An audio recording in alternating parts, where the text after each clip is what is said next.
अस्सलाम वालेकुम friends, welcome back to top Smarties drama serial Khush Naseebi, जिसकी आने वाली एपिसोड में हम देखेंगे कि फाइनली तलहा की माँ आ गई और तलहा और ईमान की शादी भी शुरू हो गई।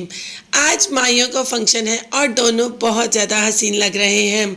हर तरफ गहमा गहमी, हर तरफ नाच गाना ढोलक, बस यही चल रहा है। भाई शादी वाला घर हो तो नाच गाना और ढोलक ये सब तो बनता है और माइयों की तो जान होती है ढोलक। ईमान जो कि बेहद खुश नजर आ रही है और तलहा भी। अभी तलहा की सच्चाई ईमान के सामने आई नहीं। अगर तलहा की सच्चाई ईमान के सामने आ जाए तो क्या ईमान वाकई ही शादी से इनकार कर देगी?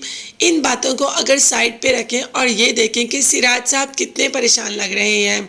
मोना तो एकदम चौंक कर रह जाती है जब सिराज साहब ये बताते हैं कि जो फाइल उनके पास है वो बिल्कुल नकली है, यानी कि उस पर तो कोई ऐसा प्लॉट है ही नहीं, हमारे साथ फ्रॉड हुआ है। अब तो सिराज साहब सर पकड़ कर बैठ जाते हैं कि बेटी की शादी है और वो तो इसी फाइल के सहारे थे, अब उनके पास पैसे कहाँ से आएंगे? तो हुमायूं बेटा है ना।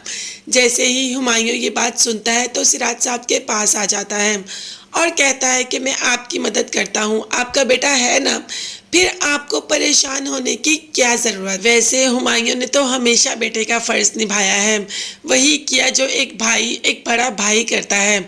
मगर बाकी दोनों के लिए नरमीन का तो शौहर है और नरमीन से बेहद मोहब्बत करता है। खैर फ़ौरन ही गुल को फ़ोन मिला लेता है कि गुल जी, मुझे आपसे कुछ कैश चाहिए, क्या आप मेरे लिए इस वक्त कुछ कैश अरेंज कर सकती हैं?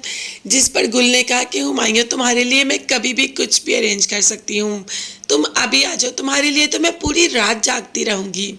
अब ये बातें नरमीन सुन रही होती है, उसको बुरा भी लग रहा होता है मगर इस टाइम वो कुछ कर नहीं सकती। खैर हुमायूं तो गुल से पैसे लेने के लिए चला जाता है और नरमीन को इस वक्त बहुत बुरा भी लग रहा होता है और ये सब कुछ सिर्फ और सिर्फ निहाल की वजह से हुआ, क्योंकि मोना जी को ये प्लॉट सिर्फ और सिर्फ निहाल ने ही दिया था। खैर मोना तो निहाल को रोक लेती है और कहती है कि तुमने मुझे जो प्लॉट दिया वो ऐसे फ्रॉड में क्यों है? निहाल तो किसी बात पर आता ही नहीं और कहता है कि देखें जी, मैंने ऐसा कुछ नहीं किया, मैंने आपको बिल्कुल ठीक चीज़ दी, मैं नहीं जानता कि आगे क्या हुआ या क्या नहीं। निहाल तो ये कहकर चला जाता है और नरमीन भाभी को कॉल मिला लेती है कि क्या माहीन का सारा जेवर आपके पास है? जिस पर भाभी कहती है कि नहीं, मुझसे तो उसने कैश भी ले लिया और जेवर तो निहाल के पास है। तो निहाल साहब तो वो जेवर बेच चुके होंगे, शायद आगे माहीन को कुछ अकल आ जाए और वो निहाल को सही समझ ले, लेकिन अभी तो वो निहाल के खुमार में ही है। देखते हैं नरमीन अपनी बहन को निहाल के जाल से निकाल पाएगी या नहीं। अभी तो वो मोना जी को बता देती है कि निहाल ने माहीन का सारा जेवर बेच दिया।